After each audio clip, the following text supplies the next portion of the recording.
Have you ever wondered how far science can go in the pursuit of discovery? Throughout history, some scientists have pushed the boundaries of what's possible, breaking rules, testing limits, and sometimes themselves. Their experiments have changed the world, but not always in the ways they intended.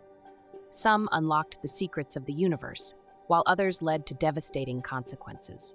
Today, we'll uncover the most shocking science experiments gone wrong, where ambition collided with disaster. Before we dive into these tales of scientific peril, don't forget to like, share, and subscribe to Facts Intrigue. Your support helps us bring these fascinating stories to light. Let's start off with the Demon Core, a deadly legacy. In the shadow of World War II, the United States was racing to understand the limits of nuclear power. At the heart of their experimentation was the infamous Demon Core, a plutonium sphere originally intended for a third atomic bomb. The tragedy began with physicist Harry Daghlian in August 1945. While experimenting with neutron-reflective tungsten bricks, he accidentally dropped one onto the core, briefly causing it to go supercritical. In that moment, a lethal dose of radiation engulfed him.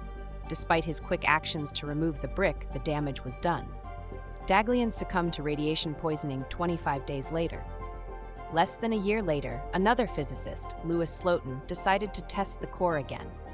Ignoring safety protocols, Slotin used a screwdriver to precariously separate two neutron-reflecting hemispheres. The inevitable happened. The screwdriver slipped, and the hemispheres slammed together. Slotin yanked the pieces apart, but not before a flash of blue light signaled another deadly release of radiation. Slotin died 9 days later, joining Daghlian in the grim history of the Demon Core. Their deaths were preventable, and the core itself was melted down, a symbol of humanity's dangerous flirtation with power. Now onto the particle accelerator incident.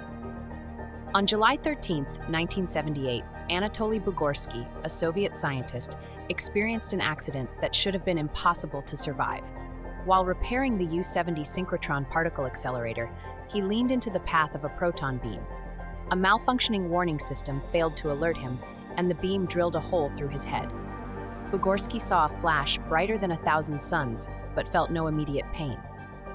Amazingly, Bugorsky survived, but not unscathed. The beam caused paralysis on the left side of his face, tinnitus, and seizures. The most peculiar effect? The left side of his face ceased aging.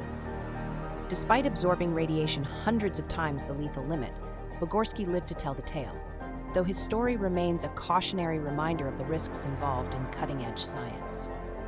Okay, this next one, well, we almost were at a loss for words here, and that doesn't happen too often on this channel. So, here goes. This next one is about the self-inflicted STD experiment. Yeah, I know, we asked why too, but don't worry, we won't dwell on this subject too long since it's one of those subjects YouTube can be a bit sensitive about if you get our drift. Not to mention, we found it so repulsive, I had a hard time even narrating it without bringing my lunch back up.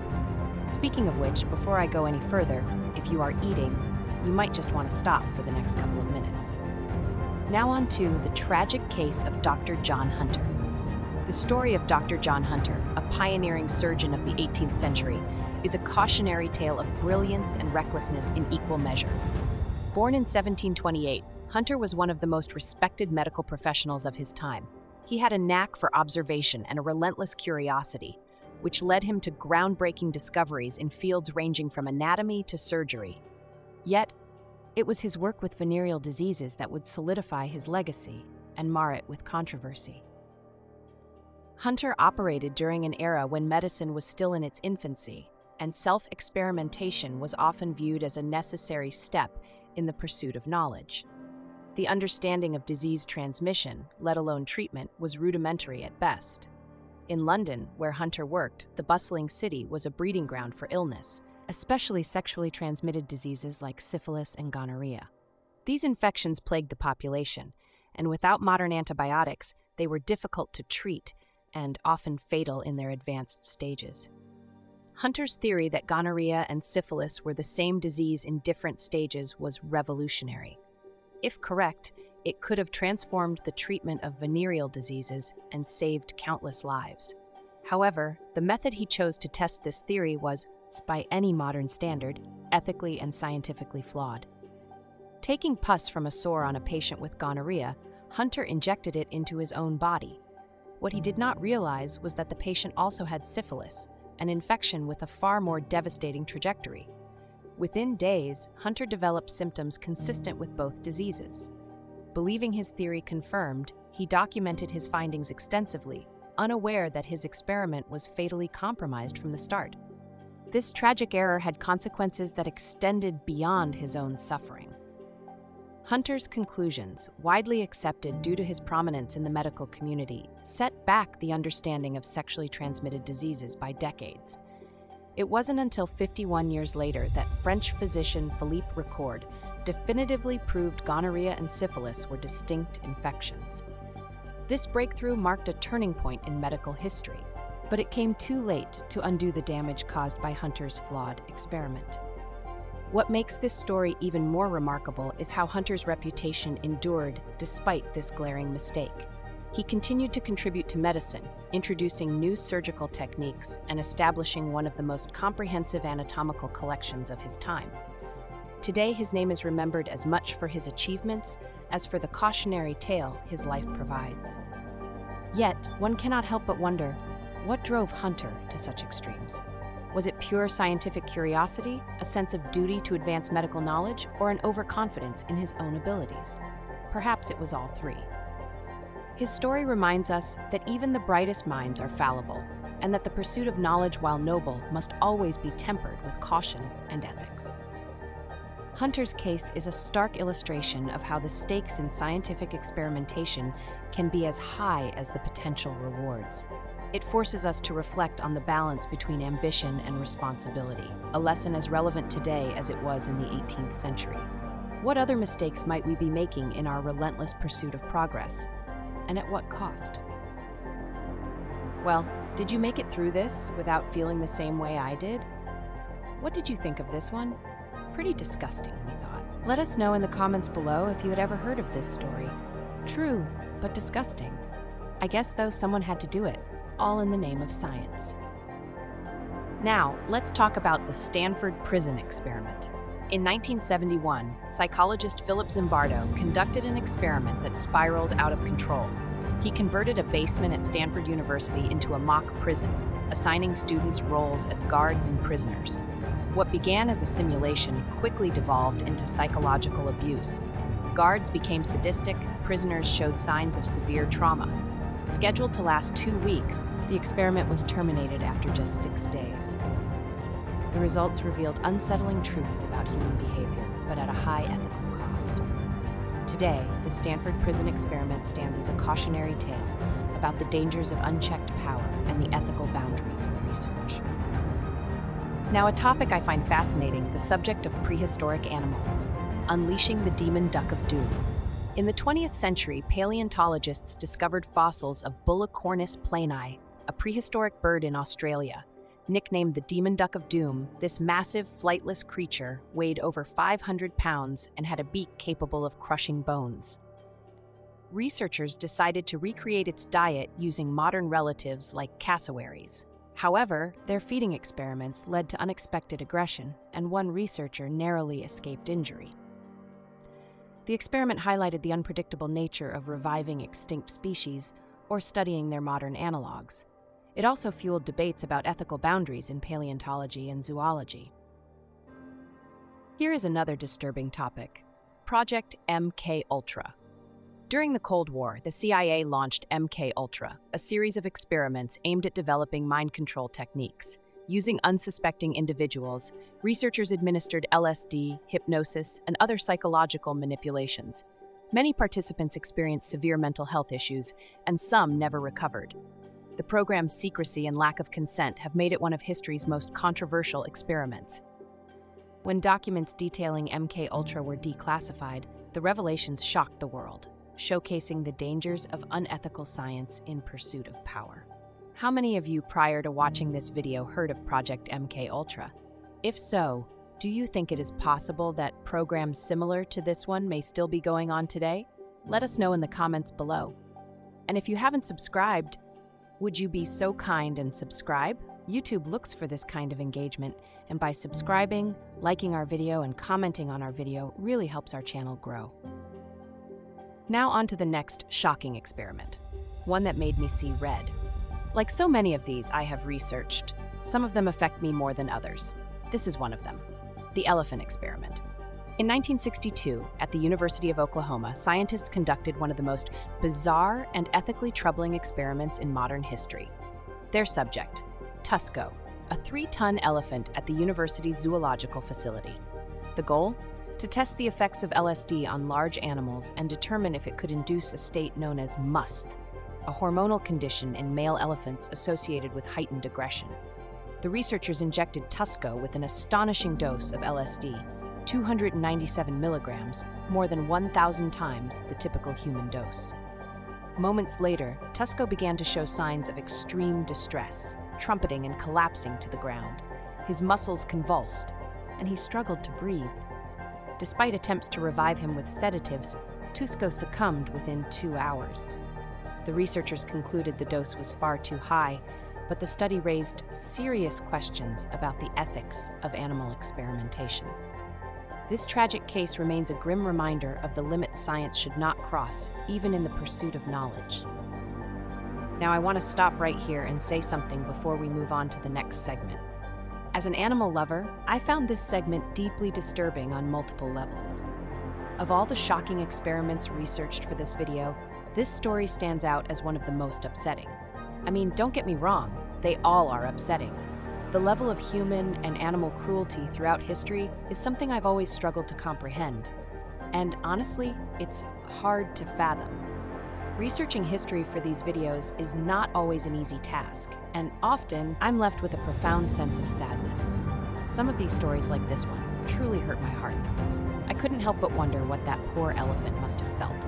A highly intelligent animal that likely trusted its caretaker, only to suffer such an unimaginable fate. As a retired veterinary technician, perhaps I'm more sensitive to these events, having witnessed firsthand the worst that humans can inflict on helpless animals. But as a human being, sometimes these stories are simply too much to bear. That said, I firmly believe that history, as painful as it can sometimes be, should never be changed, hidden, or erased. It exists for a reason, to teach us, to show us where humanity has gone wrong, and to guide us toward a better future. History, no matter how heartbreaking, must be remembered so that the mistakes of the past are never repeated. I wanted to share this with all of you because I know so many of you feel the same way. For our next segment, I want to take a moment to ask those of you who are old enough to remember, where were you when you first heard the heartbreaking news about our next tragic event? For many, it's a moment forever etched in memory. I can recall it all too vividly, the Challenger disaster. On January 28, 1986, the world watched in horror as the Space Shuttle Challenger exploded just 73 seconds after liftoff, killing all 7 crew members on board. The disaster was not the result of a single experiment, but of a series of decisions driven by flawed engineering, corporate pressure, and disregard for safety concerns. The root cause lay in the failure of O-ring seals on the shuttle's solid rocket boosters, a flaw engineers had identified years earlier. Despite warnings from engineers about the risks of launching in cold weather, NASA proceeded, driven by public expectations and schedule pressure. The Challenger disaster serves as a harrowing reminder of the catastrophic consequences of ignoring scientific data and prioritizing external pressures over safety. It highlights the importance of ethical decision-making in scientific and technological endeavors. The Monster Study. The year was 1939, a time when science was boldly venturing into uncharted territories, often crossing ethical boundaries in its pursuit of knowledge. In this context, one of the most controversial and unsettling experiments in the history of psychology took place, the so-called Monster Study. Its name alone evokes a chilling sense of foreboding, and its legacy is a dark stain on the history of psychological research. The Monster Study was the brainchild of Wendell Johnson, a speech pathologist at the University of Iowa, and his graduate student, Mary Tudor. Johnson, who had struggled with a stutter in his own childhood, was driven by a desire to understand the causes of speech impediments. But his methods would raise questions that overshadowed any findings. The experiment aimed to test the hypothesis that stuttering was not an inborn trait, but rather a learned behavior triggered by negative reinforcement. The study involved 22 orphaned children from the Iowa Soldiers' Orphans Home, a vulnerable population that had no choice in participating. Half of these children exhibited normal speech patterns, while the other half had pre-existing speech impediments. The researchers divided the children into two groups, subjecting them to starkly contrasting treatments. One group received positive speech therapy, where they were praised for their efforts and encouraged to improve. The other group, however, was subjected to harsh, critical feedback designed to instill self-doubt and anxiety. The children in the negative feedback group were told their speech was riddled with errors, that they were speaking poorly, and that they needed to stop stammering, regardless of whether they actually stuttered or not. This constant barrage of criticism left many of the children emotionally scarred, with some developing speech problems they had never exhibited before. Others became withdrawn, losing confidence in their ability to express themselves. The results were devastating. While the study demonstrated that stuttering could indeed be induced through negative reinforcement, it came at an enormous cost. The children who were targeted with this method carried the psychological and emotional trauma with them for years, and in some cases for the rest of their lives. The monster study proved that words could wound just as deeply as physical harm, a sobering lesson about the power of language and the responsibility that comes with wielding it. For decades, the monster study remained hidden from public view, as its unethical nature was recognized even at the time. Wendell Johnson and Mary Tudor never published the results, perhaps out of fear of backlash or acknowledgement of the harm they had caused. It wasn't until 2001, more than 60 years later, that the experiment came to light through an investigative report by the San Jose Mercury News. The revelation sparked outrage and a renewed debate about the ethics of human experimentation. In 2007, 6 of the surviving participants sued the University of Iowa for the harm they had endured, ultimately settling for $925,000. This legal action brought some measure of accountability, but for many it was too little, too late. The monster study serves as a cautionary tale about the dangers of valuing scientific inquiry over the well-being of individuals. It underscores the importance of ethics in research and the need to protect vulnerable populations from exploitation. Today, it stands as a stark reminder of the harm that can be done in the name of science and the necessity of ensuring that such atrocities are never repeated. In reflecting on this dark chapter of history, one is reminded of the profound responsibility scientists bear. The pursuit of knowledge should always be guided by compassion and respect for human dignity. For those orphaned children, the scars left by the monster study are an enduring testament to what happens when these principles are disregarded. Now on to the thalidomide tragedy. The 1950s and early 1960s were a time of optimism and rapid scientific advancement. Medical breakthroughs seemed to be occurring at an unprecedented pace, bringing hope to millions around the world. But nestled within this period of progress lies a dark and haunting chapter, the thalidomide tragedy. It serves as one of the most devastating examples of what can happen when science and medicine move forward without adequate oversight and ethical considerations. Thalidomide was first synthesized in 1953 by a German pharmaceutical company, Chemie Grünenthal. Initially developed as a sedative, the drug quickly gained popularity for its seemingly miraculous ability to alleviate a range of ailments, from anxiety to insomnia. By the late 1950s, it was being marketed as a cure for morning sickness in pregnant women under brand names such as Contergan in Germany and Distaval in the UK. Advertisements touted it as a wonder drug, claiming it was so safe that overdosing was nearly impossible. What made thalidomide particularly alluring was its apparent lack of side effects.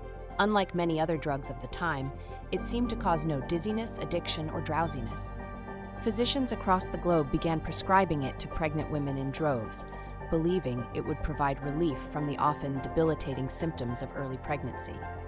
By the late 1950s and early 1960s, thalidomide was sold in nearly 50 countries and became a household name. The hidden catastrophe. However, lurking beneath thalidomide's shiny veneer was a deadly secret. In the early 1960s, reports began to surface of a shocking increase in the number of babies being born with severe physical deformities. Infants entered the world missing limbs or with flipper-like appendages in place of arms and legs. Some had malformed internal organs, while others were born blind or deaf. Tragically, many did not survive beyond infancy. The connection between thalidomide and these birth defects was initially met with skepticism, as no drug had ever been linked to such catastrophic effects on fetal development. But as the number of affected children grew, a disturbing pattern emerged. Researchers discovered that the drug interfered with the development of blood vessels during the critical early stages of pregnancy. This meant that even a single dose taken during a specific window of gestation could result in severe and irreversible damage to the fetus. The role of Dr. Francis Kelsey. One of the pivotal moments in the thalidomide saga occurred in the United States. Despite the drug's widespread use in other countries, it never gained approval from the U.S. Food and Drug Administration, FDA. This was largely thanks to the diligence of Dr. Frances Oldham Kelsey, a relatively new FDA reviewer at the time. When the application to market thalidomide in the U.S. landed on her desk, she flagged concerns about the lack of sufficient safety data, particularly regarding its effects on pregnancy. Dr. Kelsey's insistence on rigorous testing and her refusal to approve the drug, despite intense pressure from the pharmaceutical company, saved countless lives. Her actions earned her widespread recognition, including the President's Award for Distinguished Federal Civilian Service from President John F. Kennedy. She became a symbol of the importance of regulatory oversight in protecting public health. The global fallout. By the time thalidomide was pulled from the market in 1961, it was too late for thousands of families. An estimated 10,000 children across the globe were born with thalidomide-induced deformities, and countless more pregnancies ended in miscarriage or stillbirth. The tragedy was especially pronounced in countries like Germany, the UK, and Japan, where the drug had been widely prescribed. The public outcry was immense. Families demanded accountability, leading to a wave of lawsuits and eventual settlements. Kemi Grunenthal issued an apology decades later in 2012, but for many survivors and their families, the damage was irreparable. Lessons learned. The thalidomide tragedy was a wake-up call for the global medical community. It highlighted the catastrophic consequences of insufficient drug testing and the dangers of prioritizing profit over patient safety. In the aftermath, governments around the world implemented stricter regulations for drug approval processes. Clinical trials became mandatory, and the testing of drugs for teratogenic effects, harmful impacts on fetal development, became a standard practice. Ironically, thalidomide has made a controversial resurgence in modern medicine. Researchers have discovered that it has anti-inflammatory and anti-cancer properties, leading to its use in treating conditions like leprosy and multiple myeloma. However, its use is now tightly controlled, with strict guidelines to prevent another tragedy. A sobering reminder. The thalidomide tragedy is a stark reminder of the importance of caution and accountability in science and medicine. For the thousands of children born with disabilities and the families who endured unimaginable pain, it represents a failure of trust in a system that was supposed to protect them. But it also serves as a testament to the resilience of those who survived and to the importance of learning from history. As we reflect on this dark chapter, let us carry forward its lessons to ensure that progress is never achieved at the expense of humanity's most vulnerable. Before we wrap up, I want to share something important about how you can help our channel grow. While subscribing and liking our videos are always appreciated, the best way to truly support us is by watching more of our content. When you watch another video, it signals to YouTube that you enjoy what we create, and it helps push our videos out to more people. So, if you found this video fascinating, be sure to check out one of our other intriguing stories. We have plenty more for you to discover. Your engagement makes all the difference and keeps us inspired to bring you more incredible content. Thank you for exploring with us today. If you found this journey fascinating, please like, share, and subscribe to Facts Intrigue. Your engagement fuels our mission to uncover the untold stories of history, science, and beyond. Be sure to dive into one of our other videos for even more intriguing discoveries. Until next time, stay curious, stay informed,